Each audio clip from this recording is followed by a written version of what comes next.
as you begin to teach, very shortly after that, you begin to think about what you need to do in order to assess or to test your students. And as soon as you have them doing any kind of writing or any kind of speaking, you need to think about how you're going to grade that in a consistent way across multiple students. And at that point, you probably need to start thinking about what kind of rubric to use and how to create a rubric. And that is what I want to speak to you about now.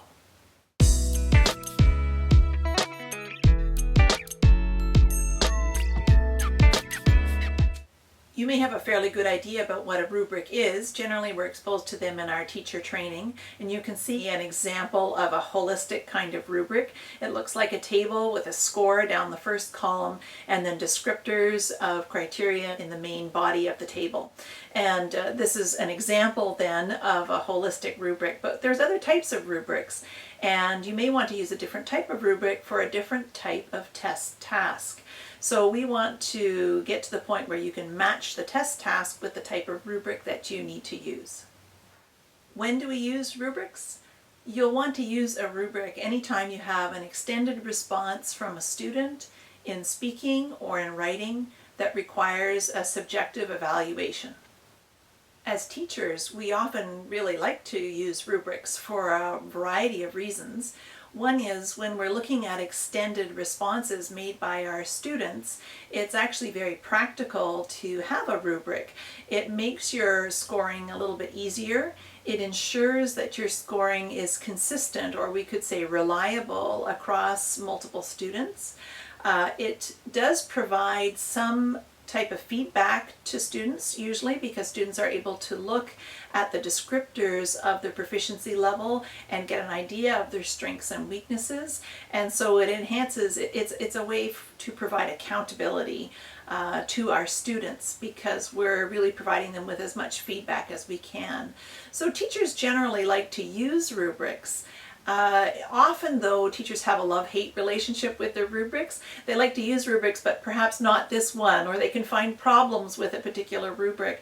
And so when you start to develop or thinking about using your own rubric, don't think ever that your rubric is absolutely completely finished. You may want to tweak it as you go along after each use to make it and improve it, make it a little bit better and better. But generally, teachers really like rubrics. What about students? Do you think students like rubrics? The answer to that question is usually yes. Students do like rubrics, again, because they can see the criteria for their success. They can see their strengths and their weaknesses. They usually provide quite a bit of feedback to students. Often students are more engaged when they know the criteria upon which you're basing your evaluations, and it can be motivational for students. And it can, if they have worked with a rubric, you've been using the rubric before and they're familiar with it, it can provide them with a real sense of stability across multiple assignments. So yeah, usually students like rubrics too.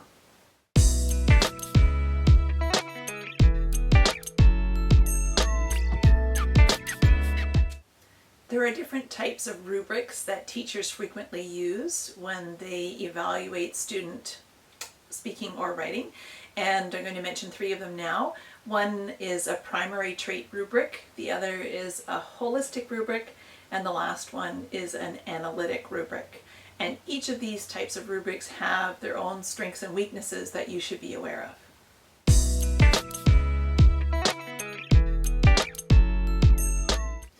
A primary trait rubric is a rubric that just evaluates a single trait on a piece of writing or speaking.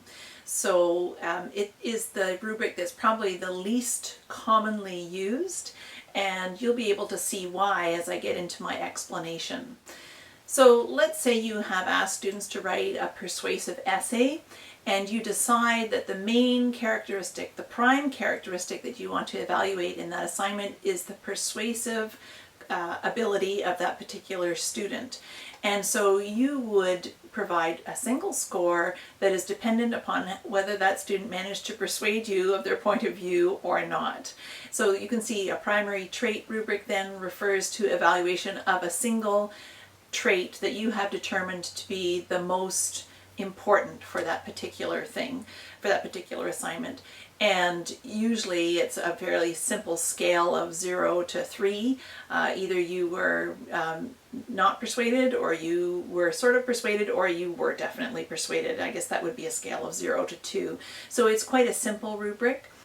And you can see that that type of rubric would have some challenges with it, in the sense that it doesn't provide students with a lot of feedback, and it doesn't recognize that while an essay might be quite persuasive, it may actually be weak in terms of its grammatical accuracy or its vocabulary range or even its organization.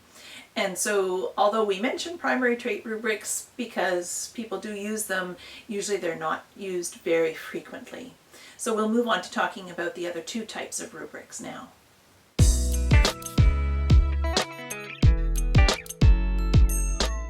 You can see on the screen an example of a holistic rubric that would be used to score student writing. You can see in the first column there's a series of grades that range from A to E. And in the main table are the descriptors that describe proficiency levels at each of those grade levels. If you take a look at the top row next to the score of A, or the grade of A, you can see that the descriptors include excellence in content, as well as organization, vocabulary range, as well as spelling and punctuation, and there's even a comment about coherence in there. So that's a lot of information to contain in a single description of proficiency.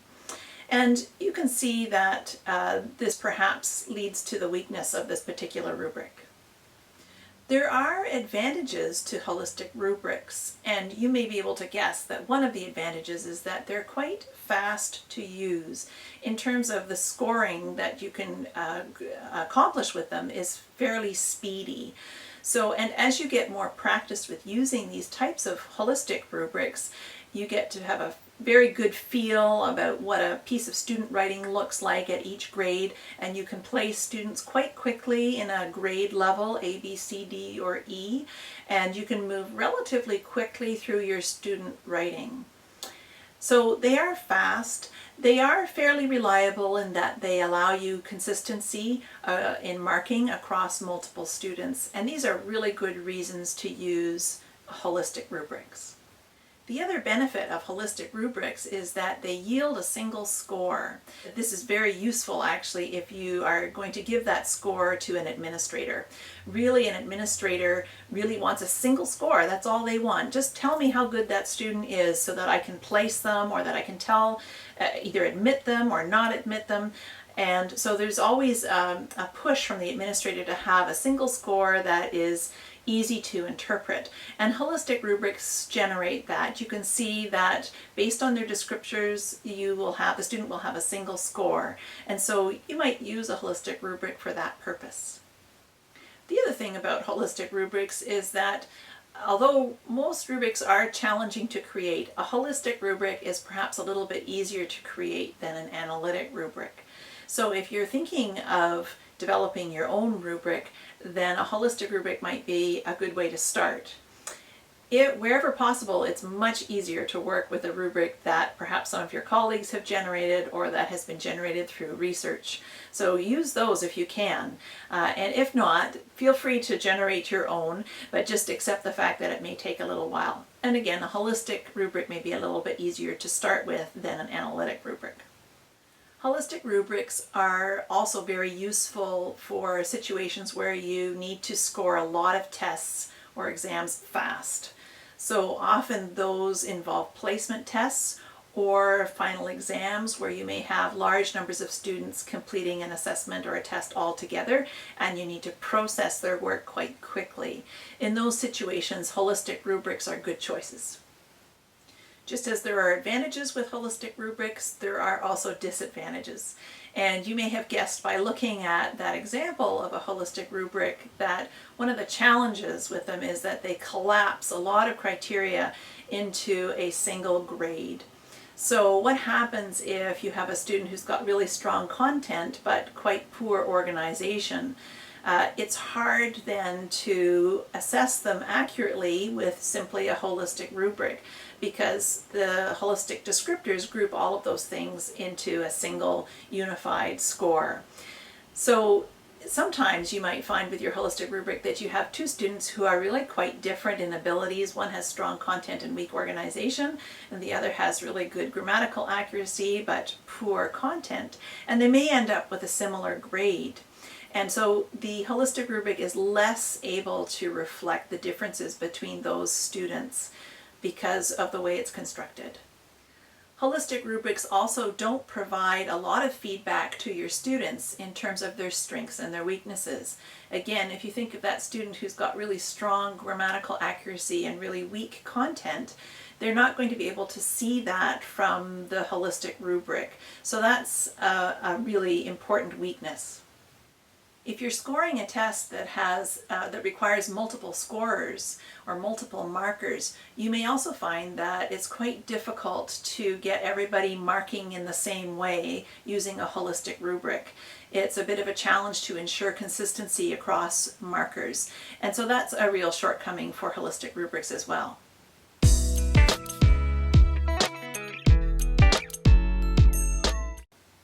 Let's have a look at analytic rubrics then. On the screen you can see an example of an analytic rubric. You can see the example there. It's a table that's actually empty. Analytic rubrics, once the content is filled in the table, the descriptors are added in, analytic rubrics can often be quite long, and so it's challenging to get everything on one screen. But you can see the outline for it here. Like a holistic rubric, analytic rubrics have the grade score, the grade scale in the first column. And so you can see that here. Across the top, though, they have multiple columns, and each column has a subskill that broken out, and then descriptors for each subskill. So you can see for writing, you might have a column for content, one for organization, one for grammar or form or accuracy, another for vocabulary, or any other subskill that you decide is important to assess in your context. And although we were able to add descriptors in this particular example because it would have made it too long, the middle part of the table usually contains descriptors of each of the subskills at each of the proficiency levels. Just like holistic rubrics, analytic rubrics have advantages and disadvantages. So let's talk about the advantages first. One of the most important advantages of an analytic rubric is that it provides very specific feedback to students, so they can clearly see whether they have strengths in content or weaknesses in organization, strengths in vocabulary range, or weaknesses in spelling or punctuation. And this is really important feedback for students to get. So in that sense, it's very helpful to the student. The other thing a teacher can do with an analytic rubric is, because the subskills are broken out, the teacher can actually weight the subskills according to how important they think those are. And this is an option that's not available to you when you use a holistic rubric. So for example, let's say you're teaching a grammar course where you ask students to write quite a bit. In their assessment of their writing, you may use a rubric, but it would be completely understandable if you weighted the grammar component of that particular task more heavily than content and organization, because that would match very closely with what you had been teaching students. That would make sense. Conversely, if you had an essay writing kind of course where you were focusing mostly on different rhetorical patterns, you might choose to emphasize content and organization and de-emphasize the grammar or accuracy part. You may not, but you have that option when you're a teacher using an analytic rubric. Another advantage of an analytic rubric is that it produces more reliable scores than a holistic one, particularly across multiple scorers, but also possibly just for your own scoring purposes. Because you're assessing each subskill individually, you're able to make a judgment on one particular subskill before you move on to the next particular subskill. So you can evaluate content separately from organization, separately from accuracy. Another advantage of analytic rubrics is that if, for an example, you're using them for research purposes, The analytic rubric then gives a really good picture to the researcher of the strengths and weaknesses of your student. That's sort of an unusual circumstance, but if you are involved in a research project, it's a good idea probably to use an analytic rubric. Of course, there are disadvantages to analytic rubrics as well, and one of the bigger disadvantages is that it takes a longer time to score. Because you're weighing each, or you're judging each subskill separately, it may take you a little bit more time than it does if you were using a holistic rubric. You may also find that analytic rubrics are harder to develop. If you have to build an analytic rubric yourself, it's probably a little bit more challenging because you have to write more descriptors for analytic rubrics than for a holistic rubric. And when you're writing those descriptors, you may have a challenging time avoiding overlap between one descriptor and another, and ambiguity. So that's always a challenge when you're creating an analytic rubric. Another challenge with an analytic rubric is that it may not allow you to assess the overall effect of a text. And by this I mean that you may actually have a student who produces a writing text that is fairly weak in terms of grammar. The accuracy is quite poor, they're making lots of mistakes. And yet overall, boy, you really appreciate what they've done. They've created a text that's creative, that's really interesting. It may not have superior content, but perhaps somehow it's very appealing due to its rhythmic quality or almost poetic license perhaps that the student has used. And so if you are very analytic with the rubric, if you have an analytic rubric and you become very analytic when you look at pieces of writing like that, you may not actually be able to capture the overall effect with an analytic rubric. So when it comes time for you to create a rubric, you probably want to choose between a holistic rubric and an analytic rubric. Perhaps your ultimate choice will be determined by reasons of practicality and the reason for your assessment. So if you've got a lot of tests to score, you're probably going to choose a holistic type of rubric. If you have fewer scores to do, fewer students to score, and you're really interested in getting good feedback to those students, you may choose an analytic rubric.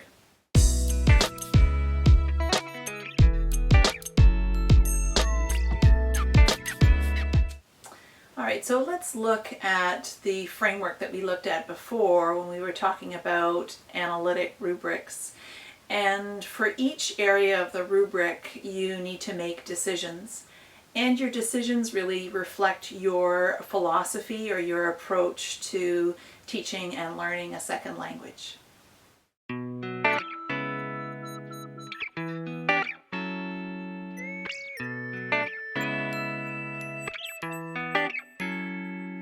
So keep that in mind whenever you're developing a rubric, that your decisions then reflect your values. So they're not value neutral, and that's important to remember. Alright, so your first decision then when you create a rubric is to decide on your scoring scale. Do you want a lot of divisions or just a smaller number of divisions? Do you want to run from 0 to 4 or 1 to 6 or 0 to 9 or 10? Research shows that if you have quite a few divisions, it gets quite difficult to write distinctive descriptors for each subskill. So oftentimes it's better to keep the scoring range a little bit lower. So let's say you may want to go 0 to 6. Where you start the scoring scale is important. Perhaps you started at 0, and that would be a grade that you would assign to students who have 0 production. But perhaps you want to recognize that students who even put a few words down, even if they don't get to write an essay or a structured essay, even students who put a few words down are deserving of at least 1 mark. In that case, if that's your philosophy, then you would start your scale at 1. And the number of divisions that you have then really reflect how clearly you can write distinctive descriptors for each level. To create an analytic rubric, your next decision relates to the subskills that you're going to evaluate, and you're going to write those across the top of the columns. So you've got to decide what you're going to evaluate. Generally, if you're evaluating writing, you're going to have a column for content, one for organization, and one for grammar, accuracy, or form. But there are lots of other different sub-skills that people may find pertinent to their teaching contexts. So for example, if you've been really encouraging your students to watch their spelling and check their spelling, then you may want to add a separate column for spelling. That might be quite important to you and to what you're trying to teach your students. Or you may really want to emphasize vocabulary range. You've really been building your students' vocabulary and you want to see them applying that in their written work. So it may be really useful for you to have another column there where you attempt to assess their vocabulary range. So whatever you pick to go across the headings of those columns that reflect the sub-skills, that's your choice, and it reflects your values, what you value in writing proficiency or in speaking proficiency in your students. When developing a rubric, you'll also need to spend quite a bit of time developing the descriptors that go in the middle of the table. So you want to write distinctive descriptors at each grade level for each sub-skill. And that can be really challenging, but it's really, really important.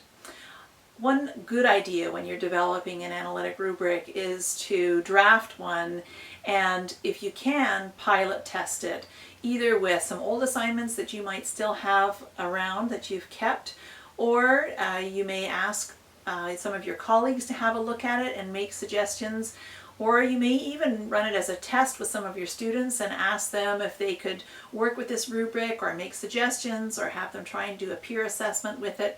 It's good to try and get feedback on an analytic rubric before you actually use it for a higher stakes situation. It's difficult to develop an analytic rubric, and you may find that as you go along and you use it assignment after assignment, you may want to change it and update it. So I always think for my own rubrics that they're never really in a finished state. I'm always trying to push them to be a little bit more accurate in their descriptors, a little bit to reflect a little bit better the skills that I want my students to learn. One thing that you may find really useful when you're developing rubrics, either holistic or analytic rubrics, is a rubric website. There are some really good websites on the internet that help create rubrics. And you can go to one of these. Most of them are free. Generally, they require you to sign on with your email and to create an account, but then you don't need to pay for them.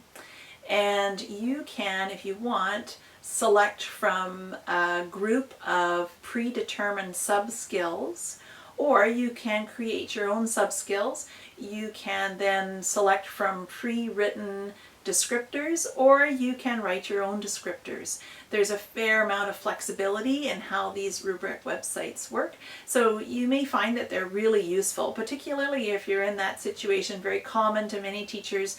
It's the night before and you wanted to hand back students' assignments the next day and you really don't have a rubric that you're comfortable with in terms of assessing the writing. Rubric websites are not a bad place to start. Again, you may not want to finish there or just leave it at that, but they're really a pretty good place to start to develop a rubric quickly.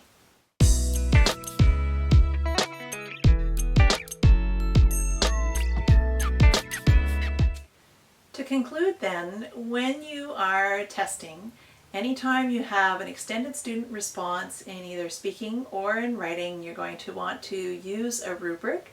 And you probably want to choose between holistic or analytic rubrics, although you might consider primary trait for those situations where you want a really fast mark, really speedy. But you're probably going to pick between a holistic and an analytic rubric.